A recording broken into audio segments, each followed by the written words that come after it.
semuanya, perkenalkan nama saya Violet. Pada saat ini saya bersama teman saya akan memberikan materi mengenai pariwisata. Tapi sebelum itu, yuk kenalan dengan teman saya. Halo semuanya, perkenalkan nama saya Alma Emanuele. Saya dari Politeknik Negeri Kupang, jurusan pariwisata, semester 2 Prodi Usaha Perjalanan Wisata. Saat ini saya akan menjelaskan mengenai pariwisata.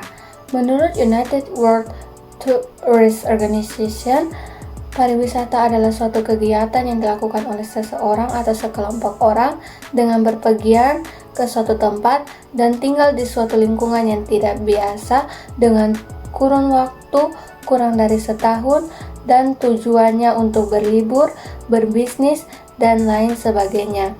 Sedangkan menurut Undang-Undang Republik Indonesia Nomor 9 Tahun 1990 menyatakan bahwa kepariwisataan adalah kegiatan yang bertujuan menyelenggarakan jasa pariwisata, menyediakan atau mengusahakan objek, daya tarik, usaha sarana, dan usaha lain yang terkait di bidang tersebut. Dalam kepariwisataan terdapat biro perjalanan wisata, yaitu usaha jasa pariwisata. Jasa yang terkait di dalamnya ialah jasa biro perjalanan wisata, jasa perjalanan wisata, jasa pramuwisata, jasa konvensif, perjalanan insentif dan pameran, jasa impresariat, jasa konsultan pariwisata, dan jasa informasi pariwisata. Yang berikutnya ialah pengusahaan objek dan daya tarik wisata untuk daya tarik wisata alam, budaya, serta wisata minat khusus. Dan yang terakhir ialah sarana pariwisata seperti penyediaan akomodasi, penyediaan makanan dan minum, angkutan wisata, sarana tirta wisata, serta penyediaan kawasan pariwisata. Terdapat jenis-jenis perjalanan wisata. Yang pertama business travel, di mana mereka melakukan kegiatan wisata dengan yang jelas tujuannya untuk berbisnis. Yang berikutnya adalah leisure travel, yang wisatawannya seorang tidak jelas tujuannya, namun mereka memiliki tujuan untuk menambah wawasan tentang hal-hal yang ingin diketahui seperti lingkungan alam, flora fauna, adat istiadat, budaya, sejarah, serta dan lainnya. Yang terakhir ialah individual travel, perjalanan yang dilakukan untuk kepentingan pribadi seperti berobat, mengunjungi teman, berziarah, dan lain-lain sebagainya.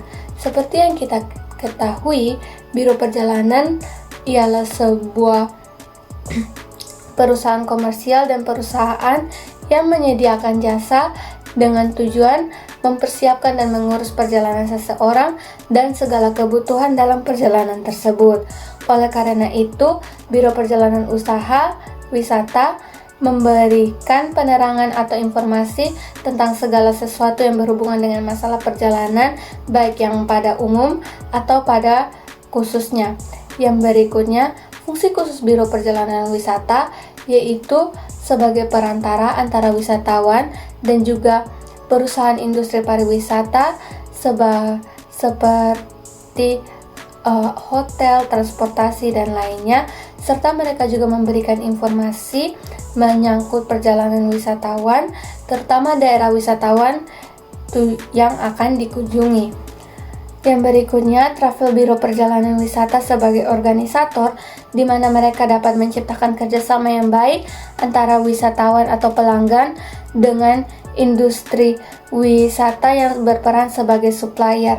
Dan berikutnya yaitu juga untuk menyiapkan berbagai macam paket wisata, baik berupa tailor-made tour ataupun ready-made tour yang dapat ditawarkan kepada calon wisatawan.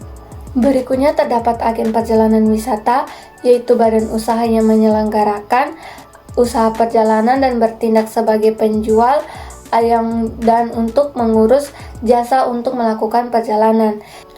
Alur perjalanan agen wisatawan ialah menjadi perantara di mana wisatawan dapat membeli atau memesan tiket transportasi darat, laut maupun udara. Mereka juga dapat mengurus dokumen, menjadi perantara dalam pemesanan akomodasi dan ranah wisata, serta menjual paket wisata yang dijual oleh Biro Perjalanan Wisata. Ruang lingkup kerja Biro Perjalanan Wisata dalam fungsi pemasaran, menghubungi customer, serta menginformasikan produk wisata, memberikan alternatif pilihan bagi wisatawan, menyerahkan serta memberikan informasi produk yang diperlukan, merencanakan dan mempromosikan produk perusahaan, menganalisa dan memelihara passenger names record, serta memelihara hubungan surat menyurat dengan kolega dan perusahaan. Yang berikut ialah fungsi departemen operasional.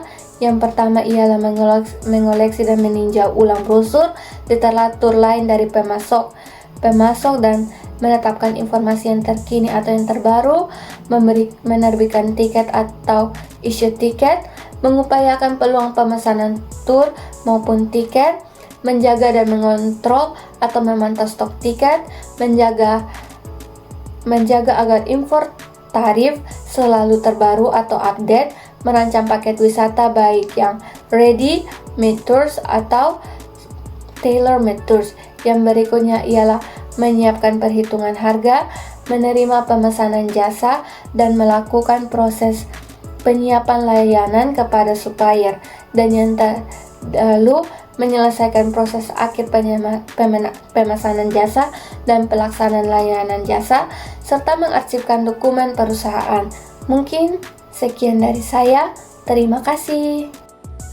Wah, terima kasih Kak Alma untuk materinya. Nah, teman-teman, sampai jumpa di video berikutnya. Bye-bye.